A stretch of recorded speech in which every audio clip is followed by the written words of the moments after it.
C Joseph Vijay எனும் நான்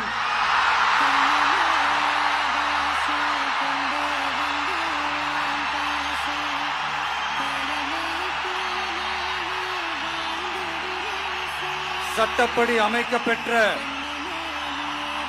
இந்திய அரசியல் அமைப்பின்பால் உண்மையான நம்பிக்கையும் மாறா பற்றும் கொண்டிருப்பேன் என்றும் இந்திய நாட்டின் ஒப்பில்லாத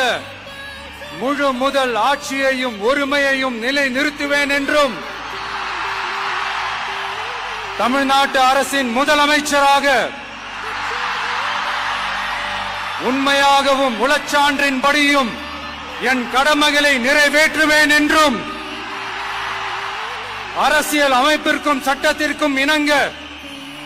அச்சமும் ஒருதலை சார்பும் இன்றி விருப்பு வெறுப்பை விலக்கி பலதரப்பட்ட மக்கள் அனைவருக்கும் நேர்மையானதை செய்வேன் என்றும் ஆண்டவன் மீது ஆணையிட்டு உறுதிமொழிகிறேன்.